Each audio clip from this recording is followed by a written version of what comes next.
created by MindSticks Foundation Trust. Hello, students, and welcome to today's Explainer. Today, we have a fascinating journey ahead of us. We are going to trace our own ancestral roots by looking at the human evolution timeline and major milestones in brain development. After that, we'll ask a very important question: why do we classify animals? We'll compare traditional versus modern systems of organization, and finally, we'll unpack the exact criteria used to scientifically organize all life on Earth. Let's dive right into our first topic, the human evolution timeline. This is our journey through time. I want you to imagine the Earth approximately 7 crore years ago. This was right around the time the last dinosaurs disappeared. We start our own evolutionary journey with ancient lemur-like animals. Now, notice the massive environmental push behind this physical transformation. As the global climate became exceptionally dry, lush forests naturally began to decline.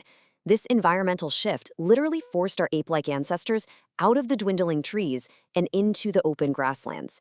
That single change set the stage for everything that followed. Let's step through these massive chronological milestones together. It's quite a story. 7 crore years ago, we see those lemur-like ancestors. Fast forward to 4 crore years ago, and their tails disappeared, giving rise to true ape-like animals. Around 2.5 crore years ago, we see Dryopithecus, but the crucial point is what happens next. To survive in those new terrestrial grasslands, the pelvic girdle of these apes developed in a completely unique way. It allowed them to stand with an erect posture. By 1.5 lakh years ago, we see humans walking fully upright. Because they were finally standing up straight, their hands were completely free to be used anytime for eating, using tools, and other work. It was a monumental leap in our biological history. Moving on to Section 2, Milestones in Brain Development. This is the story of us becoming wise. With hands entirely free and standing tall, a major transformation began taking place inside the skull. Notice how the brain's volume and structural complexity continuously expand over time. Upright humans actually spent a massive period of over 1 lakh years purely developing their brains. During this incredible span of time, they also discovered fire. This growing intelligence eventually led to the emergence of the Neanderthal man, whom scientists can confidently consider as the very first example of the wise man, the class Homo sapiens. You see, the evolutionary investment in brain power was finally paying off. And this brings us to a critical timestamp, 50,000 years ago. This is precisely when the Cro-Magnon man evolved. From this point forward, human evolution became incredibly fast-paced, and it became heavily cultural rather than just strictly biological.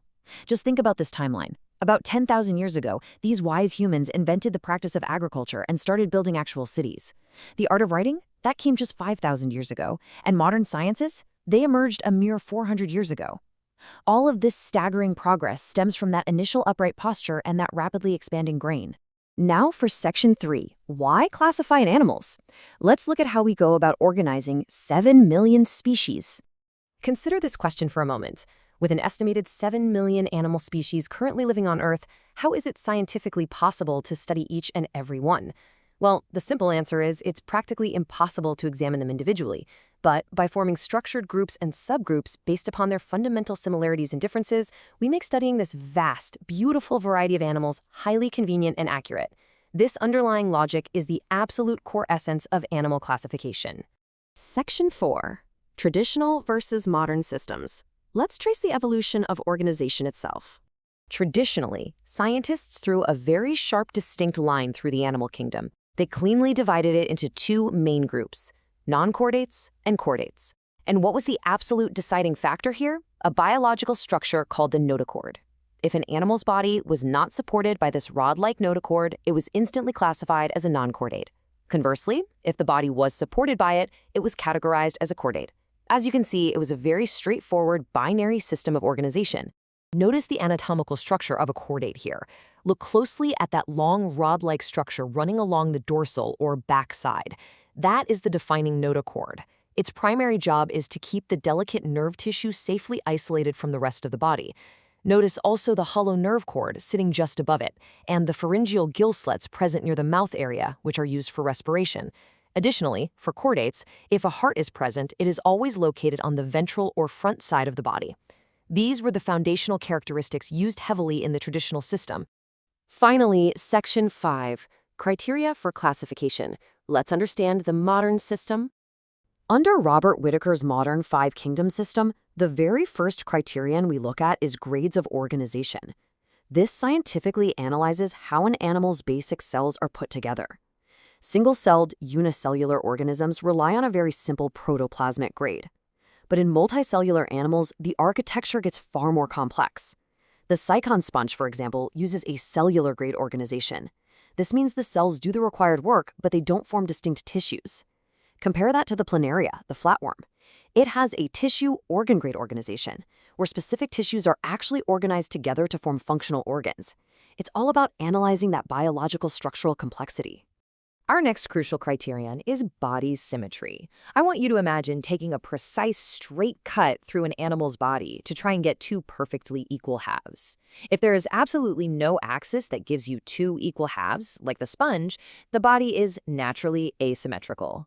If a cut through the central axis from multiple different planes gives equal halves, exactly like a starfish, it exhibits radial symmetry. And finally, if there is only one specific imaginary axis that divides the body into identical left and right halves, like a goat or even as human beings, that represents bilateral symmetry. The third strict criterion involves germ layers. Specifically, we are determining whether an animal is diploblastic or triploblastic. Now, what do these complex terms actually mean? During the very initial period of an animal's embryonic development, highly specialized layers of cells are formed. Please remember this. These germ layers are the absolute foundation from which all different functional tissues in the adult body are subsequently created. If an animal forms only two distinct layers, the inner endoderm and outer ectoderm, it's termed diploblastic. If it actively forms a third middle layer called the mesoderm, it is then classified as triploblastic. Next, we examine the body cavity, which is scientifically known as the colon. This is the anatomical space located between the body wall and the internal functional organs. Animals possessing a true, distinct body cavity formed directly from that mesoderm layer are called eucoelomates, just like the earthworm. If they possess absolutely no internal cavity at all, like the flatworm, they are termed acoelomates. And interestingly, if they do have a cavity but it is falsely formed and not entirely derived from the mesoderm, they are classified as pseudocoelomates, like the roundworm. This internal architecture creates another vital dividing line for accurate classification. The final modern criterion we'll quickly look at is body segmentation. This concept is quite straightforward. If the entire body of an animal is physically divided into small, repeating, similar units, we scientifically call it a segmented body. Each individual unit is referred to as a segment. The most classic example of this, as you can easily visualize, is the earthworm. Carefully observing this specific segmentation helps biologists accurately place these types of animals directly into the phylum Annelida. To see how beautifully all this logical information comes together, just notice this summary matrix. Under the rigorous modern system for kingdom Animalia, we systematically apply these precise criteria in a specific order. First, we ask, what is the specific grade of body organization? Next, what geometric type of body symmetry does the animal exhibit? And finally, what is the exact internal nature of its body cavity? By carefully navigating these logical, step-by-step biological questions, Robert Whittaker's system empowers us to accurately and confidently categorize almost any multicellular animal we might ever encounter. We have successfully covered a tremendous amount of scientific ground today. I'd like to leave you with this final unifying thought. From searching the dusty earth for the ancient roots of our very own human ancestry in the African grasslands, all the way to utilizing complex matrices for categorizing 7 million unique animal species, aren't both of these incredibly rigorous scientific endeavors fundamentally parts of the exact same human quest for knowledge? Our highly evolved brains, which we traced back millions of years today, are simply doing exactly what they were biologically meant to do, to deeply understand, study, and organize the amazing natural world around us. Thank you for joining me today, students, and remember to always keep learning.